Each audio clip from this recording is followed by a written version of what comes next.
घनश्याम का गरीब परिवार एक बड़ी कोठी से सटे पुराने कच्चे घर में रहकर बड़ी मुश्किल से गुजर बसर कर रहे थे। उसके परिवार में उसकी पत्नी सरला, बेटा अर्जुन, बहू सुमन और पोती अनु रहते थे। घनश्याम का बेटा अर्जुन पास की ही कोठी में सेठ धनपत के यहाँ ड्राइवर की नौकरी करता था। घर का सारा खर्चा अर्जुन ही चलाता था। कुछ दिन बाद सेठ के बेटे की शादी हो जाती है और सेठ की नई बहू कंचन ब्याह कर अपने ससुराल आती है।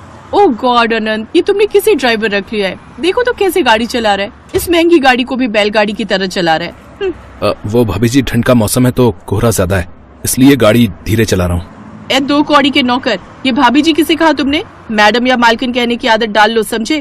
कुछ देर बाद वो कोठी के बाहर पहुँचते हैं, जहाँ सामने बने कच्चे मकान को देखकर वो कहती है, छी, ये इतनी सुंदर कोठी के आगे बेकार सा घर किसने बना दिया? पूरी कोठी की शोभा ही बेकार कर दी।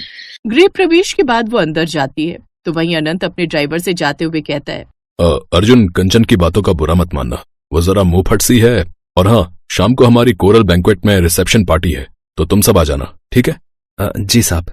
अर्जुन पार्टी की बात घर जाकर अपने परिवार वालों को बताता है।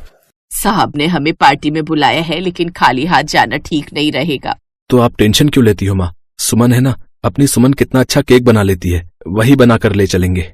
हाँ, मैं बना लूंगी, देखना उनको मेरे हाथ का केक बड़ा पसंद आएगा। शाम को वो सभी पार्टी में जाते हैं, जहाँ सेठानी अपनी बहू से उन सबको मिलवाती है। कंचन बहू, ये सुमन है, हमारे ड्राइवर अर्जुन की पत्नी, और ये अर्जुन के माता पिता और ये बेटी। जी नमस्ते, मैं आपके लिए ये केक लाई हूँ, ये मैंने अपने हाथों से बनाया है। छी, तुमने ये सोच भी कैसे लिया कि मैं तुम जैसे जाहिल के हाथों का केक खाऊंगी? ये केक हम जैसे हाई क्लास लोगों के लिए नहीं होता, बल्कि तुम जैसे झोपड़पट्टी में रहने वालों के लिए होता है, बिल्कुल तुम लोगों की तरह यूजलेस। ये सुन सुमन रोते हुए वहाँ से चली जाती है। बहू, तुम्हें उससे ऐसे नहीं कहना चाहिए था। इन जैसे जाहिलों को मुंह लगाना ना मेरी आदत नहीं है पापा जी, ऐसे लोगों को इनकी औकात तक ही रखना चाहिए। घर आकर भी सुमन खूब रोती है। चुप हो जा बहू, अब कब तक यूं मालकिन की बातों को दिल से लगाकर बैठी रहेगी? पता नहीं ये बड़े लोग अपने आप को क्या समझते हैं माँ जी, हम तो कितने प्यार से उनके लिए केक लेकर गए थे। अब बड़े लोगों की जैसी सोच बहू, लेकिन तू छोड़ ये सब, अब तू हमें ये केक बनाकर खिला, क्योंकि हम तो जानते हैं हमारी बहू कितना अच्छा केक बनाती है। सुमन अपने आंसू पोंछती है और सबको केक खाने को देती है। वाह माँ, ये तो बड़ा ही टेस्टी है, आपने ये कुछ नया वाला बनाया है क्या? हाँ बहू, ये उस बटर स्कॉच और चॉकलेट वाले से भी अच्छा बना है, ऐसा तो किसी 5 स्टार होटल में भी नहीं बनता होगा। माँ जी, ये फर्स्ट केक है, बड़े लोगों को इसी तरह का केक पसंद आता है, ऐसा मैंने फोन में देखा था। फिर तो माँ, आप आने वाले नए साल पर भी यही केक बनाना। हाँ, लेकिन अभी उसके लिए 3 महीने बाकी है बेटी। लेकिन एक बात कहूँ बहू, तू इतना अच्छा केक बनाती है कि खुद का केक का काम शुरू करे तो अच्छे पैसे कमा ले। माँ जी, अब आप भी मेरा मजाक उड़ा रही हैं? नहीं बहू। माँ बिल्कुल सही कह रही है सुमन, तुम सच में बहुत अच्छा केक बनाती हो। तुम्हें पता है, एक बार मैं सेठ सेठानी को लेकर दिल्ली शहर गया था एक बर्थडे पार्टी में। वहाँ पर शहर के सबसे अच्छी दुकान का केक आया था, लेकिन सच कहूँ तो वो केक भी इतना अच्छा नहीं था जितना कि ये केक है। अगर तुम ऐसा केक बनाकर बेचो तो अच्छी कमाई करोगी। उनकी ये बात सुमन को अच्छी लगी और अब उसने सबसे पहले 2 तरह का केक बनाया और केक बनाकर एक दुकान पर बेचने ले गई। नहीं, हमें ये केक नहीं चाहिए भाई। एक बार खाकर तो देखिए, तभी पता चलेगा कि मेरी बहू कितना अच्छा केक बनाती है। दुकानदार ने जैसे ही वो केक चखा, उसे वो केक बड़ा पसंद आया। सचमुच ये तो लाजवाब है, क्या स्वाद है। ऐसा करो, अब से मेरी दुकान के लिए केक बनाकर भेज दिया करो, जो भी प्रॉफिट होगा हम आधा आधा बांट लेंगे। सामान सब मेरा होगा, बोलो मंजूर है? जी मुझे मंजूर है। इसी तरह अब सुमन घर से केक बनाकर देने लगी और उससे थोड़ी बहुत कमाई करके अपना घर चलाने लगी। उधर कंचन अपने ससुराल में खूब पैसे उड़ाती। ऐसे ही एक रोज, माँ जी मुझे 80,000 रुपए चाहिए, मुझे शॉपिंग के लिए जाना है। वो क्या है ना, नया साल आने वाला है। बहू 80,000, लेकिन पिछले हफ्ते ही तो मैंने तुझे 50,000 दिए थे। यूं इतना पैसा खर्च करना ठीक बात नहीं है, और तुम जानती हो कि आजकल बिजनेस भी कुछ ठीक नहीं चल रहा, और नया साल आने वाला है तो हर साल हम गरीबों में कंबल बांटते हैं, तो हमें वो भी करने जाना है। ओह गॉड, अब इतने बड़े घर की बहू होकर मुझे ये थोड़े बहुत पैसों के लिए आपकी बातें सुननी पड़ेंगी क्या? मैंने कहा ना, मुझे पैसे चाहिए तो मतलब चाहिए। मुझे नए साल पर पार्टी भी करनी है, मैंने अपने सभी फ्रेंड्स को भी बुलाया, जिसके लिए मुझे 1 लाख और चाहिए होंगे। ये सुनकर सेठानी अपना माथा पकड़ लेती है और उसे पैसे दे देती है। इधर धीरे धीरे सुमन का केक बाजार में सबको पसंद आने लगता है। ऐसे ही कुछ दिन बाद अनु अपनी माँ से, माँ, कुछ दिन में नया साल आने वाला है, हम भी नए साल पर पार्टी करेंगे ना? मेरे सभी दोस्त भी पार्टी कर रहे हैं। आप उस दिन केक भी बनाओगी ना? हाँ बेटी, मैं तुम्हारे लिए केक जरूर बनाऊंगी और पार्टी के लिए मेरे पास थोड़े पैसे रखे हैं, मैं उससे ही सामान ले आऊंगी। ऐसे कुछ दिन बीत जाते हैं। सुमन, तुम्हारा बनाया हुआ केक सबको पसंद आ रहा है और जानती हो इस बार हमें नए साल पर पूरे 1000 केक बनाने का ऑर्डर मिला है। क्या तुम अकेले ये ऑर्डर पूरा कर पाओगी या मैं कुछ ऑर्डर कैंसिल कर दूं? इतने सारे केक के ऑर्डर सुनकर सुमन खुश हो जाती है। ये तो अच्छा मौका है कमाई करने का। वो झट से इस ऑर्डर के लिए हाँ कर देती है। लेकिन बहू, तू 1000 केक बना लेगी? जी माँ जी, आपको अपनी बहू पर शक है क्या? नहीं, मैं जानती हूँ तू बड़ी होनहार है, सब कर लेगी। अब एक दिन बाद नया साल आने वाला था। सुमन दिन रात सुबह शाम अलग अलग तरह के केक बनाने की तैयारी में लग जाती है और उधर कंचन अपने लिए महंगी सी ड्रेस और हाई हील्स खरीदती है। साथ ही पार्टी डेकोरेशन वालों को भी बुला लेती है जो उसके घर को अच्छे से डेकोरेट कर देते हैं, जबकि सुमन खुद ही अपने घर को वक्त मिलने पर सजाती है। फिर जैसे ही उसके 1000 केक बनकर तैयार हो जाते हैं तो अर्जुन उसके साथ मिलकर वो सब केक दुकान पर पहुंचा देता है। उधर कंचन भी बड़ी सी दुकान से केक लेकर आ जाती है और घर पर रख देती है। फिर तैयार होने जाने लगती है, लेकिन तभी उसका पैर फिसलता है और वो उस केक पर गिर जाती है, जिससे सारा केक खराब हो जाता है। ओह नो, सारा केक खराब हो गया। कुछ ही देर में गेस्ट आने वाले, अब मैं क्या करूं? वो सभी दुकानों पर फोन करके केक का पता करती है, लेकिन हर जगह केक खत्म हो चुका होता है। अब मैं क्या करूं? यहाँ तक कि सुमन ने जो 1000 केक बनाकर दुकान में भिजवाए थे वो सब भी बिक चुके थे। अब तो सुमन ही तेरी हेल्प कर सकती है। सुना है उसने नए साल पर 1000 केक का ऑर्डर तैयार करके दिया है। क्या 1000 केक? कंचन सुमन के घर जाती है और उसे सारी बात बताती है। फिर सुमन उसे वो केक लाकर देती है जो उसने अपनी बेटी के कहने पर 3 किलो का बड़ा सा केक अपने लिए बनाया था। माँ, तुमने उन आंटी को वो केक क्यों दे दिया? अब हम कैसे नया साल मनाएंगे? वो तो आपने अपने घर के लिए बनाया था ना? केक लेकर जाती हुई कंचन ये बात सुन लेती है और वो उन सबको भी अपने नए साल की पार्टी में आने को कहती है। उसके कहने पर वो सब उसके घर जाते हैं, जहां वो उनके साथ बड़े ही प्यार से पेश आती है और उन सब के साथ भी नए साल का खुशी खुशी स्वागत करते हैं। लेकिन ये नया साल अब गरीब बहू के लिए खुशियों भरा आया था।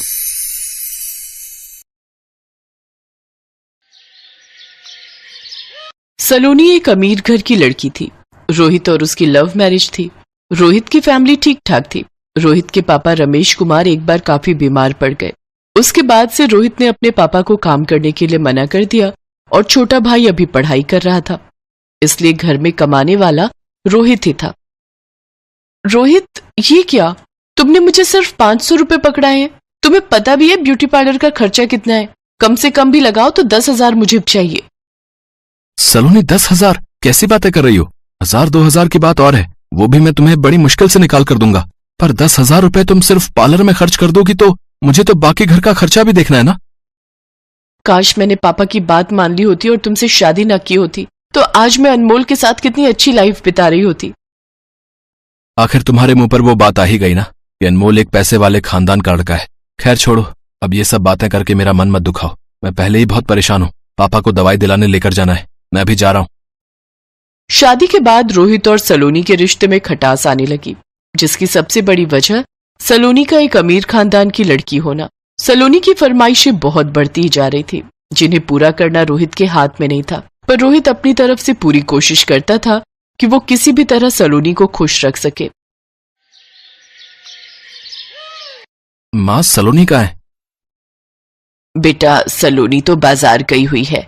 काफी देर हो गई, एक बार फोन करके देख। हाँ, मैं करता हूँ। वैसे मैं सोच रहा था अगले हफ्ते सलोनी का जन्मदिन आ रहा है, तो क्यों ना हम घर पर एक छोटी सी पार्टी रखें। सलोनी को अच्छा लगेगा। वर्षा दीदी और जीजू को भी बुला लेंगे। हाँ, ये तो बहुत अच्छी बात है बेटा। सलोनी का इस घर में पहला जन्मदिन है। अगर हम उसका जन्मदिन करेंगे तो उसे अच्छा लगेगा।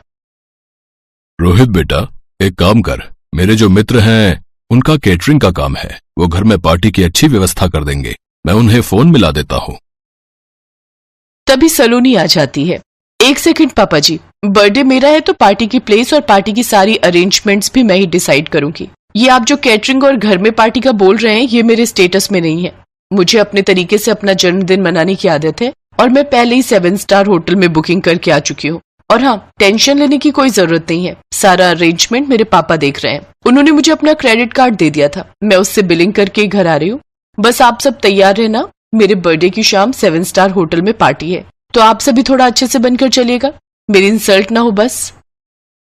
सलोनी, ये क्या तरीका है? रोहित गुस्से में आने ही वाला था कि तभी उसकी माँ उसे रोक देती है। रोहित बेटा आराम से, कोई बात नहीं, सलोनी का पहला जन्मदिन है, उसे अपने हिसाब से करने दे, हमारा बीच में बोलना ठीक नहीं। अगर वो चाहती है कि हम उसके जन्मदिन पर उसके साथ होटल जाएं, तो हम सब जरूर जाएंगे, आखिर वो इस घर की बहू है। रोहित बेटा, तुम्हारी माँ ठीक कह रही है, और फिर जन्मदिन मनाने से सलोनी की खुशी देखनी है कि वो किसमें खुश है। अब कहीं भी मनाओ, चाहे घर में या बाहर। माँ, मैं अभी आता हूँ। रोहित कमरे में जाता है और सलोनी पर गुस्सा होने लगता है।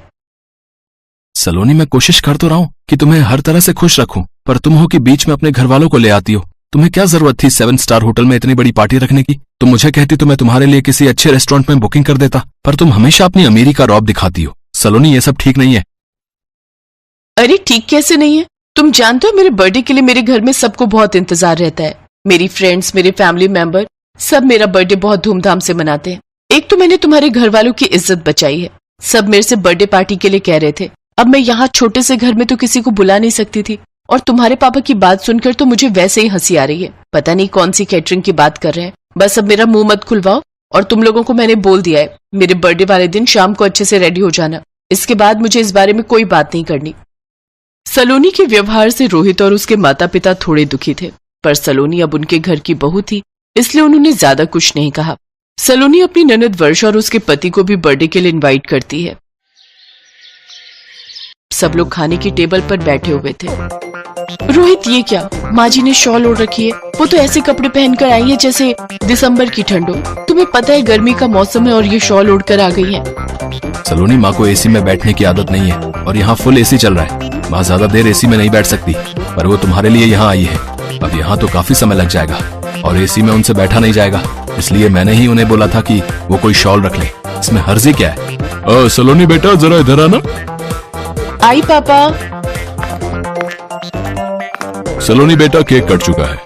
अपने ससुराल वालों की पसंद का क्या ऑर्डर करना है वो पूछ लो। हम सब ने तो अपनी पसंद का ऑर्डर कर दिया है। पापा, ये सब तो वही दाल रोटी खाने वाले हैं। इन सब ने 7 स्टार होटल का खाना शायद ही कभी खाया हो। पहले वो देखो ना, वर्षा दीदी के बच्चे ऐसे कोल्ड ड्रिंक पी रहे हैं जैसे उन्होंने लाइफ में कभी कोल्ड ड्रिंक पी ही ना हो।